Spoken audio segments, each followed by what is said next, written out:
अस्सलाम वालेकुम जी, कैसे हैं सब। अच्छा जी, आज एक टॉपिक पे डिस्कशन करनी है कि काफ़ी लोग मतलब कन्फ्यूजन के अंदर हैं कि यार हमने पाकिस्तान, इंडिया या बांग्लादेश या जिधर से भी आपने इधर आना है सऊदीया में, काफ़ी लोगों के मैंने मैसेजेस देखे हैं, वो इस चीज़ के अंदर कन्फ्यूज़ हैं कि भाई कंपनी के वीज़ा पे आएँ, आज़ाद वीज़ा पे आएँ। तो मैंने अभी बैठा हुआ था तो मैंने यही सोचा कि चलो इसके ऊपर एक शॉर्ट सी वीडियो बनाते हैं ताकि आप लोगों को समझ आ जाए किस वीज़ा पे आना है। काफ़ी लोग फिर जब इधर आ जाते हैं उसके बाद फिर परेशानी उनको होती है कि यार क्या कर लिया।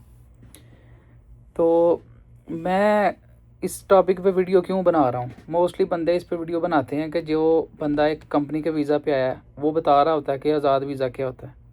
जो बंदा आज़ाद वीज़ा पे आया है, कंपनी में उसने कभी काम ही नहीं किया, कंपनी के वीज़ा पे आया ही नहीं कभी, ना उसको पता है, वो डिटेल के अंदर एक्सप्लेन कर रहा होता है कि भाई कंपनी का वीज़ा क्या होता है।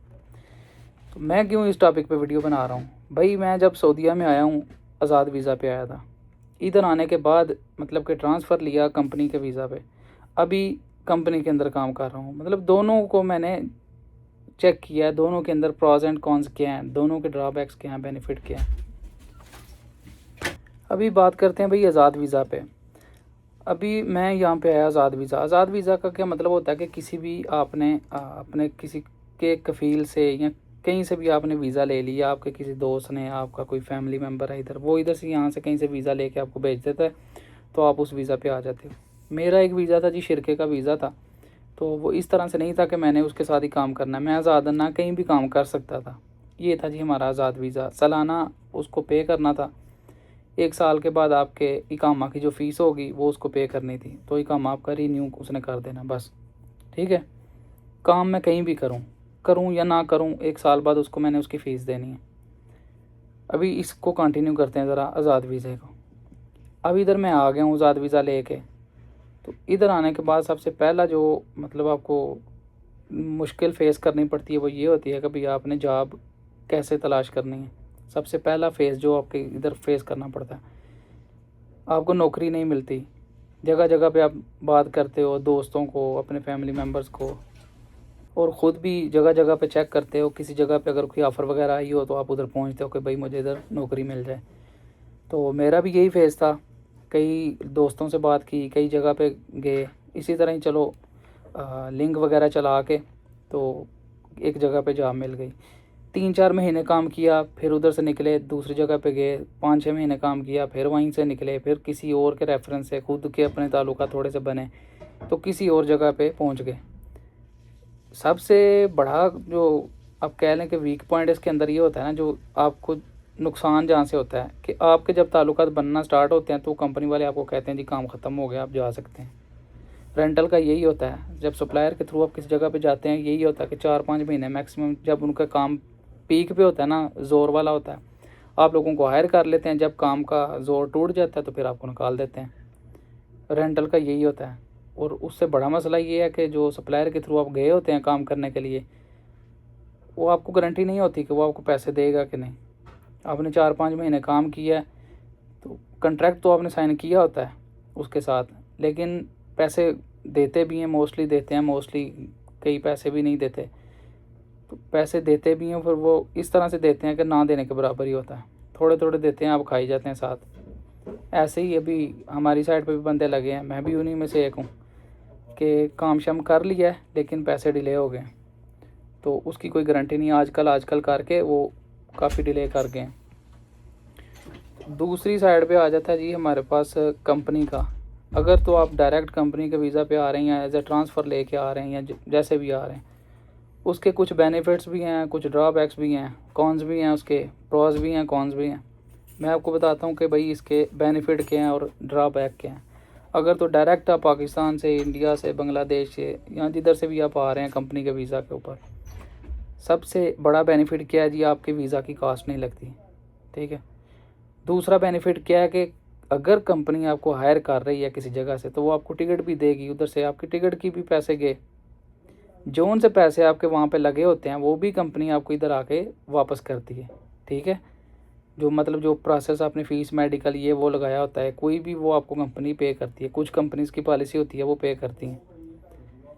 फिर इधर आने के बाद आपको अकोमोडेशन की टेंशन नहीं होती। अगर आज़ाद पे आते हैं, रिहाइश आपकी, खाना आपका, ट्रांसपोर्ट है आपकी, मेडिकल आपका, हर चीज़ आपको खुद ही करनी पड़ेगी। और साल के बाद पैसे भी देने पड़ेंगे, बेशक आपने काम किया या नहीं किया। कंपनी का क्या सीन है, अकोमोडेशन की टेंशन नहीं, ट्रांसपोर्ट की टेंशन नहीं, आपको किसी चीज़ की भी टेंशन नहीं है। सबसे बड़ी बात यह है कि आपको काम की टेंशन नहीं, आते साथ डायरेक्ट आप काम पे लग जाओगे। अगर आप कंपनी के वीज़ा पे आ रहे हो, आपको ये टेंशन नहीं होएगी कि भाई 2 माह इधर काम किया फिर निकाल देंगे, 3 माह काम किया या साल काम किया, 2 साल काम किया, जब भी काम किया। 1 साल भी आप रूम में बैठे रहे हो तब भी आपका ही काम है। कंपनी की पॉलिसी है, कंपनी का ही वो अथॉरिटी ली होती है, वही उसको अपडेट करेंगे आपके ही कामों को।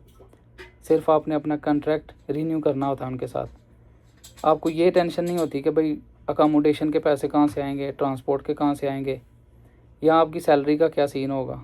सारी चीज़ें ये कंपनी खुद ही पे करेगी। अभी इधर कुछ कंपनीज़ हैं जिनकी डिटेल मैं आपके साथ शेयर करता हूँ कि ऐसी कौन सी एजेंसीज़ हैं पाकिस्तान के अंदर के जहाँ पे आपको जाना चाहिए। इनके अंदर कुछ ऐसी एजेंसीज़ हैं जो मैंने खुद भी वेरीफाई की हैं, लेकिन फिर भी आप इसको क्रॉस चेक करें एक दफ़ा इधर अप्लाई करने से पहले। इस्लामाबाद के अंदर एक इमाम ट्रेडिंग एंड कंट्रैक्टिंग, इमाम ट्रेडर के नाम से एक एजेंसी है पाकिस्तान के अंदर, इधर इस्लामाबाद में। लाहौर में भी मे भी इनकी एक ब्रांच है, लेकिन कंफर्म नहीं है मुझे, ये चेक कर लें आप। मोस्टली दोस्त मेरे इसी मतलब एजेंसी के थ्रू आए हैं, तो ये वाली मैं थोड़ा वेरीफाई करता हूँ, लेकिन फिर भी आप क्रॉस चेक करें। 100% मेरी बातों में यकीन नहीं करना, मैं आपको एक आइडिया दे रहा हूँ, मैंने अपनी तरफ से वेरीफाई किया, लेकिन आप इधर जाने से पहले एक दफ़ा ख़ुद भी वेरीफाई करें। कैसे करना मैं बताता हूँ। दूसरी है अल साकिब ग्रुप, ये लाहौर में भी है, इस्लामाबाद में भी है।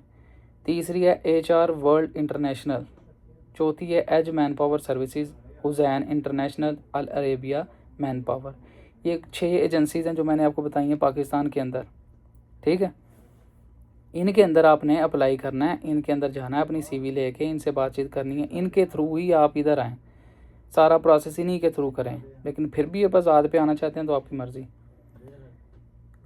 इनको आपने वेरीफाई कैसे करना है। पहली चीज़ तो ये है कि फॉर एग्जांपल इमाम ट्रेडिंग एंड कंट्रैक्टिंग है, अभी गूगल पे जाएं, इसको सर्च करें, इसकी वेबसाइट ओपन करें, वेबसाइट के ऊपर इनकी सर्विसेज क्या क्या हैं, इनके जो मैसेजेस लोगों ने किए हुए हैं या जो भी ये सर्विसेज दे रहे हैं कितनी पुरानी हैं, इनके उधर कॉन्टैक्ट पे जाके इनकी डिटेल पढ़ें, इनकी एक स्टोरी वहाँ पे लिखी होगी वो पढ़ें, कब से कंपनी बनी, कैसे ये सारा प्रोसेस, कौन कौन सी मतलब कंपनीज़ के ये वीज़ा ऑफ़र कर रहे हैं, किस किस रेलिवेंट आप कह लें कि डिपार्ट के अंदर आई हैं वैकेंसीज़, सारी चीज़ें ये आपको बताएंगे। उसके अंदर लिखा होगा। इसी कंपनी को फिर आपने मैप पे जाना है, गूगल मैप पे जाना है इनकी लोकेशन पे। उसके नीचे लोगों ने रिव्यूज़ दिए होते हैं कि भाई ये कंपनी, ये वाली एजेंसी कैसी है। उस रिव्यूज़ को आपने रीड आउट करना है। नेगेटिव रिव्यूज़ भी होंगे, पॉजिटिव भी होंगे। अब जो नेगेटिव हैं उनको आपने सारों को पढ़ना है डिटेल में। किस टाइप के नेगेटिव रिव्यूज़ हैं कि ये लोगों से पैसे ले रहे हैं। हाँ, पैसों से एक और चीज़ ये है कि आप अगर ये आपसे पैसे मांगते हैं, पहले आपने इनको 1 रुपया भी नहीं देना। आपका प्रोसेस हो जाएगा सारा, उसके बाद अगर ये ऑफ़र लेटर आपके पास आ जाएगा, उसके बाद जाके अगर थोड़े बहुत इनकी फ़ीस है तो आपने पे करनी है। वो भी मेरे ख्याल से तो नहीं होनी चाहिए, लेकिन थोड़ी बहुत अगर 15-20 हज़ार इनकी फ़ीस हो तो तब आपने पे करनी है, जब आपके हाथ में ऑफ़र लेटर आ जाए। उससे पहले अगर आप देते हैं तो बाद में कोई चीज़ हो ना, तो फिर आप मुझे आके पकड़ें, जी आपने ऐसे कहा था। ठीक है, सारी चीज़ें वेरिफिकेशन आपने अपनी साइड से करनी है। उसके ऊपर नेगेटिव रिव्यूज़ भी होंगे गूगल मैप पे, पॉजिटिव रिव्यूज़ भी होंगे। पॉजिटिव किस तरह के हैं, नेगेटिव किस तरह के, ये सारी डिटेल आपने खुद ही वेरीफाई करनी है, खुद ही चेक करनी है। अभी इमाम ट्रेडर के अंदर आपने फॉर एग्ज़ाम्पल ये आपने चूज़ कर लिया कि भाई मैं इस एजेंसी के थ्रू जाऊँगा। एक के थ्रू नहीं जाना, कई एजेंसियों में अप्लाई करें, ऑनलाइन घर बैठ के करें, उधर जाएँ, उनको विज़िट करें ऑफिस में, उनसे बातचीत करें, जाके नंबर शेयर करें अपना। आपने अपनी एक CV बना ली, रफ सी, या एक अच्छी प्रोफेशनल CV आप बना लेंगे, या उनसे बात कर लें कि उनकी रिक्वायरमेंट क्या है, किस टाइप की CV मांगते हैं, उस टाइप की बना लें। जब आप वहाँ पे जा रहे हैं भाई, आपने एक प्रोफेशन चूज़ करना है कि मैंने किस प्रोफेशन के ऊपर जाना है। आपकी CV किस प्रोफेशन के ऊपर बनी है। फॉर एग्ज़ाम्पल HSC में आते हैं, सेफ्टी में आते हैं, सेफ्टी की एक आपकी CV बनी होनी चाहिए। कितना एक्सपीरियंस वो रिक्वायर्ड कर रहे हैं, कितना उनको चाहिए, क्या एज अ मतलब कि बिगिनर बंदा जा सकता है, फ्रेशर। इनकी पहले वेबसाइट के ऊपर जाकर इनकी पूरी डिटेल को पढ़ें, फिर अपनी CV बना के फिर वहाँ पे पहुँचें। उसके बाद उनके थ्रू आपने ये सारा अपना प्रोसेस करना है। तो इसके अंदर ये जो थी इमाम ट्रेडिंग एंड कंट्रैक्टिंग, इस्लामाबाद के अंदर है। इसके अंदर तो आप बिला झिझक जाएँ, काफ़ी दोस्त हैं इसके थ्रू आए हुए हैं। बाकी जो हैं, जो मैंने आपको प्रोसेस बताया, पहले गूगल पे सर्च करें, गूगल मैप्स पे जाएं, उनके रिव्यूज़ पढ़ें, सारी डिटेल सर्च करें, ख़ुद ही उसको ओके करें, वेरीफाई करें, दैन उसके अंदर अप्लाई करना है आपने। तो अभी रही बात इसकी ऑफ़र लेटर की, कि ऑफ़र लेटर हमारा किस तरह का होता है। जब भी आपको ऑफ़र लेटर आएगा, उसके ऊपर जिस कंपनी में आपने इंटरव्यू दिया हुआ है उस कंपनी का कंट्रैक्ट साइन हुआ होगा, कंपनी का नाम लिखा होगा, उसकी डिटेल पूरी लिखी गई होगी फ्रंट पे। हेडर जिधर आपका होता है ना, हेडर के ऊपर पूरी डिटेल लिखी गई होगी। उसके बाद आपकी डिटेल होगी, और उसके आपकी डिटेल के फ़ौरन नीचे वो इन्फॉर्मेशन होगी जो कि वो ऑफ़र कर रही है कंपनी आपको। आपकी बेसिक सैलरी होगी, हाउसिंग अलाउंसेस लिखा होगा कि हाउसिंग अलाउंस कितना देंगे ये, ट्रांसपोर्टेशन की डिटेल लिखी गई होगी। उसके बाद एनुअल वेकेशन, कंपनी का एक बेनिफिट ये भी है कि 11 महीने के बाद 1 महीना आपको एनुअल वेकेशन देते हैं, और उसकी आपको ये टिकट भी देंगे, और उस महीने की आपको सैलरी भी मिलेगी।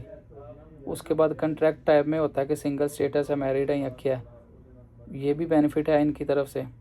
टिकट की डिटेल लिखी गई होगी कि टिकट कौन सी क्लास की देंगे और कितनी होगी। मेडिकल इंश्योरेंस भी होगी, क्लास ए है या कौन सी क्लास की है। उसके बाद जॉब ऑफ़र वैलिडिटी लास्ट पे लिखा गया होगा कि ये जॉब ऑफ़र लेटर आपको 1 वीक के लिए वैलिड है या 2 वीक के लिए, जितना भी है। उसके निचले साइड पे ऑथराइज्ड सिग्नेचर होंगे किसी पर्सन के, ठीक है, और साथ आगे डेट लिखी गई होगी। साथ ही आपको एक मैसेज किया गया होगा, अगर आप इसको एक्सेप्ट करते हैं तो इसके ऊपर अपना इलेक्ट्रॉनिक सिग्नेचर करके उसका आपके लिए जगह छोड़ी होगी सबसे लास्ट पे। तो एक मेल दी गई होगी जिसके ऊपर रिवर्स कर दें, या जो भी फिर प्रोसेस होगा, एजेंसी वाला बंदा आपसे राब्ते में रहेगा, वो आपको बताएगा। तो इसको सारे को वेरीफाई करने के बाद फिर आपको थोड़ा हौसला होना चाहिए कि भाई अब ये सारी चीज़ें सही जा रही हैं स्मूथली। तो ये सारा प्रोसेस था जी कंपनी के वीज़ा पे आने का, पाकिस्तान से या जिधर से भी आप आना चाह रहे हैं। ये प्रोसेस सारा पाकिस्तानियों के लिए है। तो मैं यही रिकमेंड करता हूँ भाई, कंपनी के वीज़ा पे आओ, आज़ाद ना हो, लेकिन फिर भी अगर आपको लग रहा है कि हम आज़ाद आके ऐसे कर लेंगे वैसे कर लेंगे, तो आ जाओ। तो ये थी जी वीडियो। इसके अंदर अगर कोई क्वेश्चन हो, किसी चीज़ की समझ नहीं आ रही या बहुत अच्छी समझ आई है, तो कमेंट बॉक्स में बताओ। अल्लाह हाफ़िज़।